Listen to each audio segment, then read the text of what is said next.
మిత్రులారా, ఈరోజు ఎప్పుడూ రానంత దాదాపుగా మన దగ్గర ఉన్న సమాచారం ప్రకారము ఈ 100 సంవత్సరాలల్లో ఇంత అధిక వర్షం ఎప్పుడు రాలే. ఈ సందర్భంలో ప్రభుత్వం చేయగలిగిన సహకారమే కాదు, మీ స్థానిక శాసనసభ్యుడు మిత్రుడు మదన్ మోహన్ రావు గారు మీ కష్టం ఉన్నన్ని రోజులు మీతోనే ఉండి రాత్రి పగళ్ళు పనిచేసి మిమ్మల్ని ప్రాణ నష్టము ఆస్తి నష్టం జరగకుండా మీకు ఒక మనోధైర్యాన్ని ఇచ్చి వారు మిమ్మల్ని కాపాడుతున్నారు. వారు నాకు తెలియజేసిన వెంబడే నేను, ఉత్తమ్ కుమార్ రెడ్డి గారు, మహేష్ గౌడ్ గారు మేమందరం కామారెడ్డికి రావాలని బయలుదేరాం.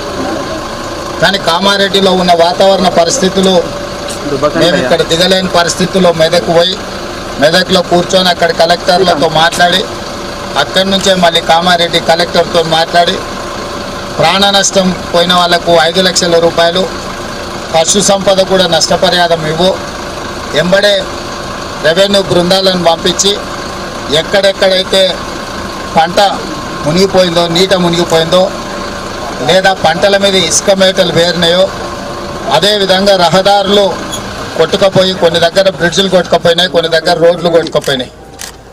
ఇవే కాకుండా ఇరిగేషన్, మైనర్ ఇరిగేషను, మేజర్ ఇరిగేషన్కి సంబంధించిన ప్రాజెక్టులు కూడా దెబ్బతిన్నాయి.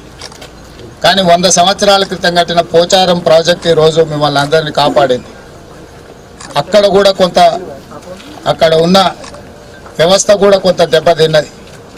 తక్షణమే తాత్కాలికంగా ఇవన్నీ కూడా రిపేర్లు చేయడం జరిగింది. కానీ ఇది ఎల్లారెడ్డి శాసనసభ నియోజకవర్గంలో జరిగిన నష్టానికి తాత్కాలిక రిపేర్లు సరిపోవు. అందుకే ఈరోజు ప్రత్యక్షంగా చూడడానికి రెవెన్యూ మంత్రి గారు, సీతక్క గారు, శాసనసభ్యులు, పిసిసి అధ్యక్షుడు, అధికారుల బృందాన్ని, షబ్బీర్ అలీ గారిని అందరినీ తీసుకొని ఈరోజు ఇక్కడికి ఎందుకు వచ్చినామంటే ప్రత్యక్షంగా మేము కళ్ళతో చూస్తే మీకు వచ్చిన కష్టం, మీకు జరిగిన నష్టం ఒక అవగాహన వస్తే మిమ్మల్ని ఆదుకోవాలనేదే ప్రధానమైన ఆలోచన. ఈరోజు ఆడ లంబాడి సోదరిమణులు భూమి పోయి, ఇండ్లు పోయి అసలు పూర్తిగా సర్వం కోల్పోయిన నిరాశ్రయులుగా నిలబడే పరిస్థితి వచ్చింది.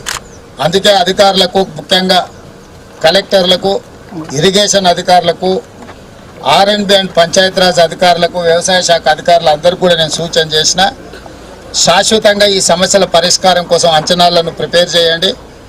ఇసుక మేటలకు కూడా ప్రత్యేకంగా నిధులు ఇచ్చి మళ్ళీ వ్యవసాయ యోగ్యమయ్యేటట్టుగా వాళ్లకు నిధులు ఇచ్చేటట్టు, మునిగిపోయిన పంటకు నష్టపరిహారం కూడా ఇచ్చేటట్టు,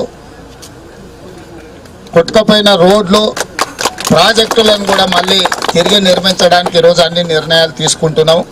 ఇప్పుడు ఇక్కడ నుంచి వెళ్ళిన తర్వాత ఇంకా కొన్ని ప్రాంతాలను పర్సనల్గా చూసి కలెక్టర్లను, అందరినీ, అందరు అధికారులతో మాట్లాడి అన్ని సమస్యలు పరిష్కరించే బాధ్యత ప్రభుత్వం తీసుకుంటుంది. ఈరోజు ప్రాణ నష్టం జరగకుండా, ఆస్తి నష్టం జరగకుండా మీ శాసనసభ్యుడు, మీ అభిమాన నాయకుడు పూర్తిగా మీ ఎంబడి ఉండి చాలా మంది ప్రాణాలను కాపాడు.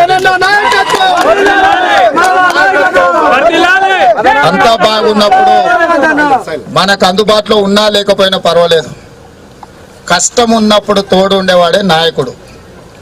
ఎప్పుడైతే ప్రజలకు కష్టం ఉంటుందో, మన ఎన్నుకున్న ప్రజలు కష్టాలలో ఉంటారో ఆ సందర్భంలో మీ పక్కన నిలబడేవాడే నాయకుడు. మీ ఎమ్మెల్యే గారు మీకు అందుబాటులో నిలబడి మీకు కావాల్సిన సహాయ సహకారం అందించడమే కాకుండా ఈరోజు ప్రభుత్వం మొత్తాన్ని ఎల్లారెడ్డి శాసనసభ నియోజకవర్గానికి తీసుకొచ్చిండు. ప్రభుత్వంలో ఉండే ముఖ్యమంత్రిని, సీతక్కను, రెవెన్యూ మంత్రిని, పిసిసి అధ్యక్షుడిని అందరిని కూడా మీ దగ్గరికి తెచ్చిండంటే మీ ప్రాంతము, మీ ప్రజలకు వచ్చిన కష్టము, నష్టాన్ని ఈరోజు సరిదిద్దడానికి, ప్రాణాలు కూడా కొంతమంది అంటే చాలా వరకు ఎస్డిఆర్ఎఫ్ అన్ని సంస్థలతో సమన్వయం చేసి చాలామంది ప్రాణాలను కాపాడిండు. కామారెడ్డి జిల్లాలో 2 ప్రాణాలు పోయినట్టున్నారు, మొత్తం 5 మంది చనిపోయినట్టున్నారు టోటల్గా. ఆ కుటుంబాలను కూడా మేము ఆదుకుంటాం. నా సూచన ఒక్కటే, కార్యకర్తలందరికీ కూడా కష్టాలలో ఉన్నప్పుడు ప్రజలకు అండగా నిలబడండి. ప్రజలు అదే గుర్తుపెట్టుకుంటారు. అంతా బాగున్నప్పుడు పండగకి చుట్టపు చూపు వచ్చినట్టుగా వచ్చే నాయకులను ప్రజలు గుర్తుపెట్టుకోరు. కష్టాలు, ఇప్పుడు ప్రజలు కష్టాలలో ఉన్నారు. ప్రభుత్వం వైపు నుంచి కూడా ఏం సహకారం అందించాలనో గ్రామాల వరకు మీరు నివేదికలు తయారు చేసుకోండి. గ్రామాలలో మీకున్న గ్రామాలలో ఉండే నాయకత్వానికి ఉండే అవగాహన బయట నుంచి వచ్చే అధికారులకు మీరు చూపించిందే కనిపిస్తుంది. మీ గ్రామాలలో జరిగిన నష్టాన్ని కూడా అధికారులను తీసుకెళ్ళి క్షేత్రస్థాయిలో అంచనాలు వేయించండి. అంచనాలు వేయకుండా మనం వాటిని పరిష్కరించలేము. అందుకే వీడికి వచ్చిన స్థానిక నాయకత్వానికి నా సూచన ఒకటే, మీ గ్రామాలలో జరిగిన శాశ్వతమైన నష్టాన్ని అంచనా వేయించండి. వాటన్నిటిని రిపేర్ చేసి వాటిని బాగు చేపించి మిమ్మల్ని ఆదుకునే బాధ్యత ఈ ప్రభుత్వం తీసుకుంటుంది. ప్రభుత్వం మీకు అండగా ఉంటుందని తెలియజేయడానికి